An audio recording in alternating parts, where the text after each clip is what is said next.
Imagina que existe una civilización fuera de este mundo igual de avanzada que la nuestra. Imagina ahora que deciden compartir su ciencia con nosotros, su física específicamente. Esa ciencia que pretende descubrir las leyes que gobiernan en el universo. Podríamos comparar resultados sobre, por ejemplo, la manera en que entendemos la materia o el modo en que cada civilización sostiene que funciona la gravedad. Sería muy interesante saber si ellos tienen 3 leyes del movimiento, por ejemplo, con fórmulas que relacionan la masa, la fuerza y la aceleración, pues muy difícilmente su física habría iniciado con un Galileo extraterrestre sosteniendo que su planeta gira en torno a alguna estrella parecida al Sol, en contradicción con lo que alguna religión extraterrestre predominante habría impuesto. Difícilmente el desarrollo de la física podría haber continuado luego con un Newton extraterrestre, descubriendo la ley de gravitación universal y formulando las 3 leyes del movimiento, exactamente igual a como las desarrolló Newton, aquí. Toda nuestra física actual se cimienta sobre milenarios conceptos referidos al espacio, al movimiento, a la observación del comportamiento de cuerpos y astros, los cuales bien podrían haberse desarrollado de manera muy distinta. Nuestra física actual es como la conocemos, pero sería muy diferente si tan solo hubiésemos cambiado un mínimo detalle dentro de dichos antiguos conceptos. ¿Te has puesto a pensar alguna vez que las leyes que gobiernan el universo podrían describirse de un modo totalmente distinto? ¿No te parece eso loco y fascinante al mismo tiempo? La mayoría de la comunidad científica se ha mostrado siempre a favor de la idea de que serían ambas físicas muy similares, ya que creen las leyes de la física son exactamente como nosotros las hemos descubierto. Son universales, inmejorables e incorruptibles. Sin importar cómo iniciemos el camino hacia ellas, terminaremos en ellas. Imagina ahora que no es necesario establecer contacto con una civilización extraterrestre para comparar conocimientos. Imagina que un ser humano emprende durante años una gran hazaña, elaborar toda una física diferente a la convencional. Para ello estudia aspectos básicos de la física conocida, dudando de todo, sin dar por sentado nada, y tratando de que dicho estudio no contamine el suyo propio. Pues ese ser humano soy yo, y hoy, en este video, te voy a contar mi historia. Siempre me avergoncé mucho por no haber ido a la universidad y sin embargo considerarme físico, más aún cuando gran parte de la física que conocía la había desarrollado yo mismo. Desde niño me vi atraído hacia temas que más tarde entendería se relacionan con física teórica y filosofía. Me hacías preguntas como por ejemplo, ¿qué es la materia? ¿Dónde termina? ¿Qué hay más allá de este universo? ¿Tiene algún límite? ¿Por qué existe el universo en vez de nada? ¿Qué sería del universo sin seres vivos? ¿Se podría decir que existiría ese universo? Si existimos, ¿cómo es posible que al morir dejemos de hacerlo?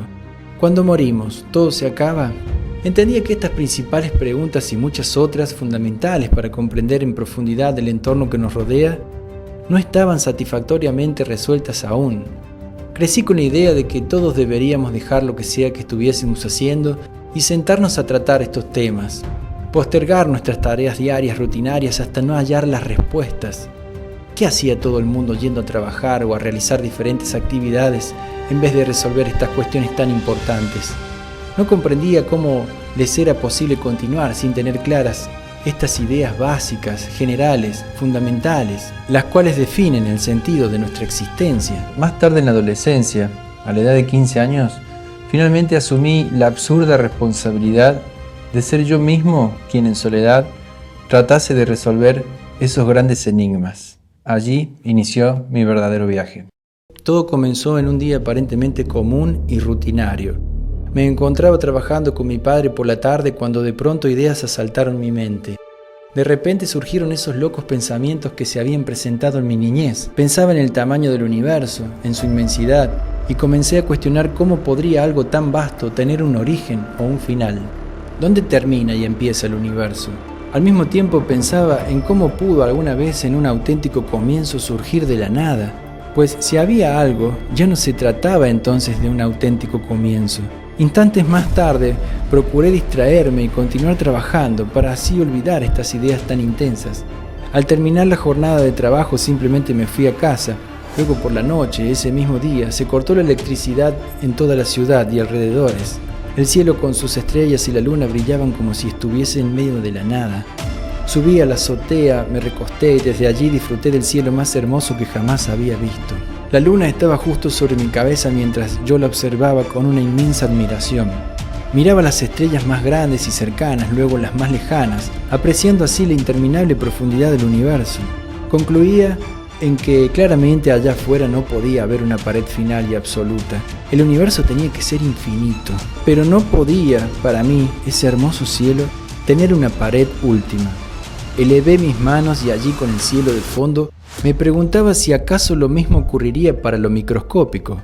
Si fuese posible adentrarme en una exploración sin impedimentos en el interior de mi mano, tampoco debiera encontrar un límite final a nivel subatómico. Quizás ya luego de cierto nivel no haya materia, pero el universo tenía que continuar de alguna manera en lo diminuto. Instantes más tarde volvió la luz. Me bajé eufóricamente de la azotea y lo escribí todo. Al día siguiente compartí mi escrito con compañeros y mi profesora de literatura, quienes al leerlo quedaron fascinados. Desde entonces no paré de escribir y nunca más el universo con todos sus enigmas me resultaron indiferentes. Tiempo más tarde, a los 22 años de edad, hace ya casi 15 años, llegué en mis escritos a entender que el dilema del origen del universo corresponde a un planteo erróneo. Preguntar cómo se creó toda la materia del universo es un sinsentido, ya que en realidad la materia como tal no existe. Si tratamos de determinar cómo la materia se separa del espacio, nos percataremos de que pensar en que existe un límite entre la materia y el espacio es absurdo.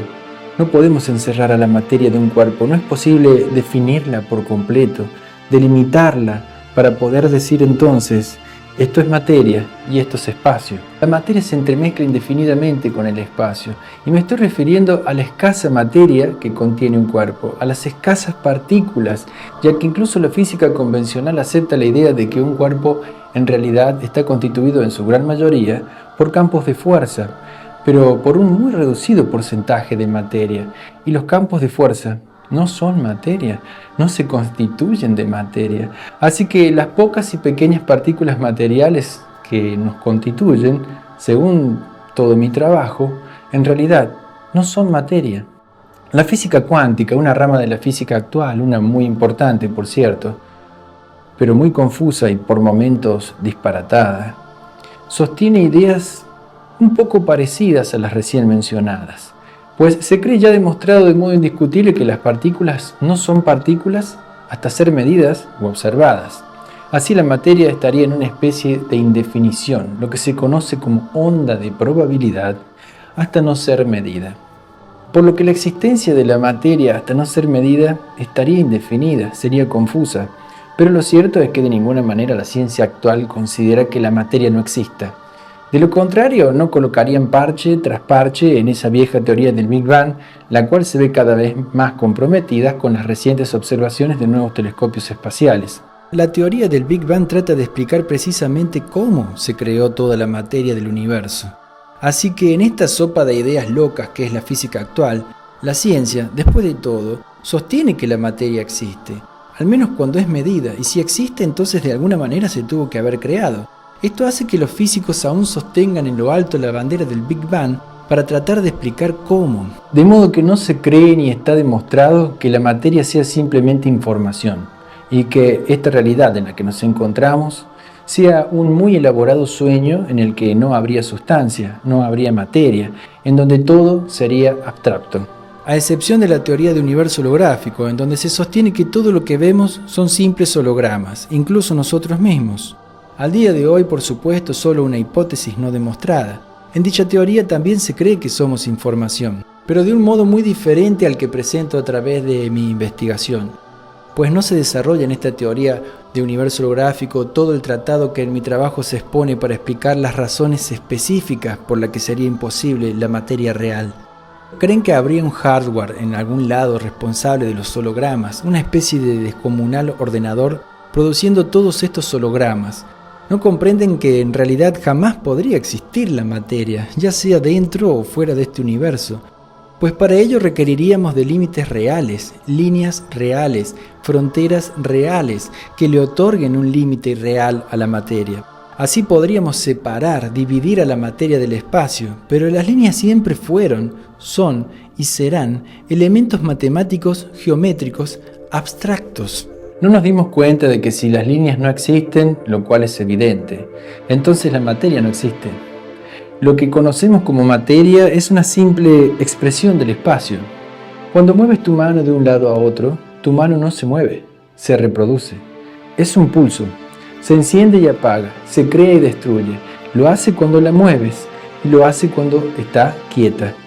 Esto ocurre muy velozmente a muy pequeña escala, donde tiene lugar la interacción de masa que aferra a los cuerpos al espacio, que les da agarre al espacio. Esto que parece improbable puede deducirse en forma directa analizando el movimiento de los cuerpos a escala macroscópica. Para ello realicé todo un extenso y detallado estudio del movimiento de los cuerpos, según lo creo más completo y avanzado del que realizó Newton cuando formuló sus 3 leyes. Lo que ocurre a nivel macroscópico nos brinda en realidad detallada información de lo que inexorablemente tiene que estar ocurriendo a nivel microscópico. Sin embargo, estudios tan esclarecedores y simples como los que realicé son completamente ignorados por la física convencional. Cuando se demuestre fehacientemente que somos información, como lo demuestro a lo largo de todo mi trabajo, eso significará el fin de la materia, el fin del materialismo en el cual nos encontramos sumergidos desde los inicios de la civilización. La física siempre ha creído que existen las partículas que nos dan forma y masa, pero en realidad son solo información. No existe la sustancia. Si la sustancia no existe, entonces una teoría sobre cómo pudo crearse pierde sentido. Lo que creíamos sustancia, materia, es en realidad información, una expresión del espacio. Es posible demostrar que todos los efectos propios de una aceleración en realidad son efectos de una falta de concordancia en el ritmo de reproducción de las partes materiales involucradas. El movimiento absoluto no existe y el espacio absoluto tampoco. Así es posible resolver muy fácilmente el dilema del cubo de agua de Newton, algo jamás resuelto en la física. El agua en la cubeta no se mueve en relación a un espacio absoluto como lo llegó a creer Newton. Los efectos de aceleración que se observan son simplemente el resultado de la falta de concordancia en el ritmo de reproducción de las partes materiales involucradas en el experimento. Estas y muchísimas otras conclusiones fueron publicadas en el año 2016 en un libro titulado El principio de lo absoluto, pero aún no tenía suficientes pruebas. Todo se veía interesante y prometedor, pero lo cierto es que sin importar lo que dijese y cuánto justificara estas nuevas teorías, sin demostraciones categóricas no llegarían a nada, debido a lo disruptivas que resultaban. Así fue que luego de publicar el libro pensé que hasta allí había llegado, que estas ideas serían clasificadas de fantasiosas, muy filosóficas e improbables. Creí que mis ideas muy probablemente tarde o temprano morirían sin ver la luz. Pero muchos años después ocurre algo sorprendente.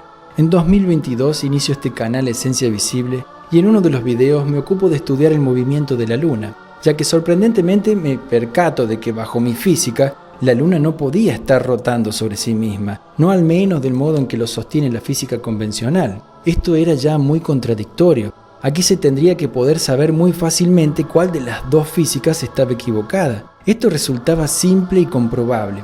A pequeña escala, con pequeños cuerpos, todo lo que se sostiene para mecánica celeste sigue siendo válido, al menos en cuanto a rotaciones se refiere. Fue allí que llevé mi trabajo a otro nivel y pude finalmente terminarlo, llegar a la evidencia empírica indiscutible. Descubrí 5 demostraciones en formas de paradojas de que lo que la física sostiene está irremediablemente equivocado. Desarrollé 3 extensiones a las leyes del movimiento de Newton. Di con 2 rotaciones sobre sí misma para la Luna insospechadas por la astrofísica actual. Descubrí y demostré que es posible acelerar objetos sin la aplicación directa de una fuerza, que los objetos pueden acelerarse sin resistencia, entre muchísimos otros avances. Pero lo más importante y lo más contundente al desarrollar todo esto fue que terminé descubriendo qué ocurre exactamente con el famosísimo problema de los 3 cuerpos. Más específicamente, pude resolver el problema de los 3 cuerpos en una solución exacta y general.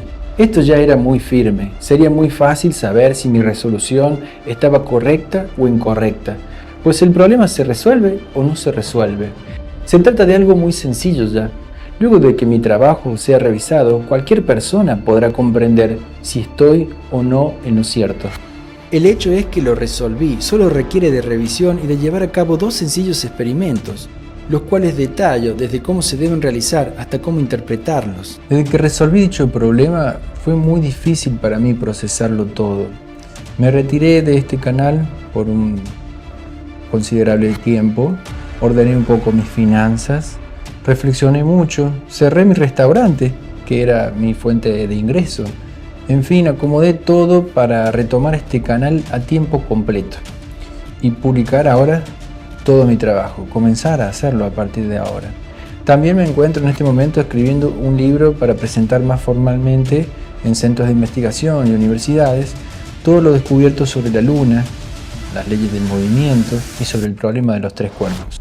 Pensé un sinnúmero de veces cómo continuar con este proyecto, cuál sería su formato, cómo les contaría a las personas todo esto tan impactante y tan difícil de creer. Tras meditarlo mucho, entendí que debía aceptar mi historia y contarla tal cual había ocurrido. Entendí que ya no debía avergonzarme por no haber estudiado en la universidad y que de hecho fui muy valiente por permanecer en este camino, en un camino así, alejado de las normas sociales por tanto tiempo, siendo fiel solo a mi intuición, soportando todo tipo de contratiempos y dificultades. Entendí también que si bien había desarrollado esto en soledad, nunca estuve solo en verdad. Dios me acompañó en todo el trayecto y me marcó de una u otra manera cada uno de los pasos que debía dar. Es claramente imposible que una persona logre esto solo. Estoy plenamente convencido, y siempre lo sentí así, de que Dios fue mi guía en todo momento. Comencé con tímidos y torpes pasos, allá en mis 15 años, y hoy me encuentro ya muy lejos de lo establecido en la ciencia. Veo la física actual como una lejana isla, la cual dejé atrás hace mucho tiempo. Resulta muy fácil para mí ver y demostrar los errores que se cometen a diario. También es muy surrealista que todo esto esté pasando. Sin la compañía y la guía de Dios estaría completamente paralizado, perdido. Es hora de darlo todo a conocer, toda una vida dedicada a esto. ¿Te lo imaginas? Que te alejes de amigos, familiares, que debas estar solo con Dios porque eres incomprendido. Tuve que soportar sacrificios casi toda mi vida para hacerme de los tiempos necesarios en la escritura y en el avance de mis estudios. Debía combinarlo todo con diferentes trabajos que ni siquiera me importaban, pero que me financiaban para poder sobrevivir y continuar. Rechacé oportunidades, trabajos, personas, momentos, renuncié a casi todo lo que me hace humano. En medio de eso, te vuelves objeto de todo tipo de críticas y desprecios. ¿Qué podés resolver vos? ¿Por qué no te vas a estudiar? ¿Terraplanista? ¿Quién te crees que sos? Eres un insulto para quienes estudian. Otros creen que soy un charlatán, que estoy mintiendo, que trato de engañar a la gente con mi historia, que no es cierta. Claro, ¿qué sabrán esas personas de sacrificar toda su vida por un proyecto más grande, si no ven más allá de sus propias narices? Quienes eran mis amigos, personas cercanas, quienes conocen mi historia y saben que es cierta, no comprenden, sin embargo, por qué motivo dejé toda mi vida a un costado durante más de 2 décadas por un proyecto así. La mayoría trata de explicarme en qué puedo estar equivocado, dando por hecho que lo estoy, sin siquiera analizar mi trabajo. Lo que no sospechan es que en realidad, sorprendentemente, quien se equivoca en esta ocasión es el mundo. Sí debo decir que estuve acompañado en los últimos 12 años por mi pareja, por mis mascotas, mis 4 perros, quienes me apoyan, todos incondicionalmente. Pero me he alejado de la sociedad, de familiares y amigos para transitar este camino de manera aislada. Lo cierto también es que trabajo en soledad, no recibo ayuda o asesoramiento, no comparto ideas con físicos, no integro un grupo de trabajo como cualquier físico en la actualidad lo haría. Es decir, a pesar de la grata compañía que recibo, pues vivo este proceso con mucho retiro y soledad, llegó la hora de someter a revisión mi trabajo. En primer lugar, publicar todo con lujo de detalle, aquí, en este canal, y escribir los libros. Luego difundirlo todo y explicarlo tantas veces como las personas lo requieran, aguardando hasta que alguna institución me abra sus puertas. Al atravesar la revisión pueden suceder muchas cosas. Sin embargo, hay 2 opciones principales que mantienen toda mi atención: que todo en líneas generales esté correcto o que la mayor parte esté mal, por ejemplo. Esto último sería muy poco probable, ya que la ciencia deberá demostrar que estoy equivocado y que mis demostraciones son irreparables. Deberá demostrar que mis pruebas no sirven, que son inconsistentes, siendo que dichas demostraciones y pruebas en realidad son sumamente simples. deberá demostrar que no he resuelto en realidad el problema de los tres cuerpos y que no es necesario añadir extensiones a las leyes de Newton, explicando cómo es que dichas leyes se siguen cumpliendo en aquellas situaciones en las que sostengo categóricamente no se cumplen. Podría estar equivocado en algunos tramos de la física que yo mismo desarrollé, eso es muy probable. Difícilmente todo esté tan acertado que no requiera de ninguna mejora o corrección. Quizás algunas cuestiones técnicas se me pasaron por alto. Lo cierto es que la cantidad de descubrimientos presentados en esta nueva física es mucha. Son más de 20 y cada uno de ellos de una relevancia tal como descubrir que la Tierra orbita el Sol. Si tan solo medio descubrimiento de esos 20 estuviese acertado, entonces ya estaríamos frente a un trabajo de significativa importancia, conquistado además con una metodología pocas veces vista en la historia del conocimiento humano. Si toda, pero absolutamente toda la física que desarrollé fuese un irreparable desastre, tendría al menos una gran historia que contar, digna de rellenar las páginas de varios libros, pues las aventuras que viví en este viaje son incontables, son innumerables. Además sería una historia muy interesante, ya que llegué a un cuerpo teórico consistente, lógico, coherente y compatible con hechos observables. Es decir, si estuviese completamente equivocado, sería muy interesante ver cuán armonioso al fin y al cabo puede resultar un error. De cualquier forma, esto resulta para mí una completa locura. Pase lo que pase, no sé si algún día logre asimilarlo. Si quieres ver cómo concluye esta historia, apoya el proyecto, suscríbete, dame un like, mira más contenido de este canal y comparte este video.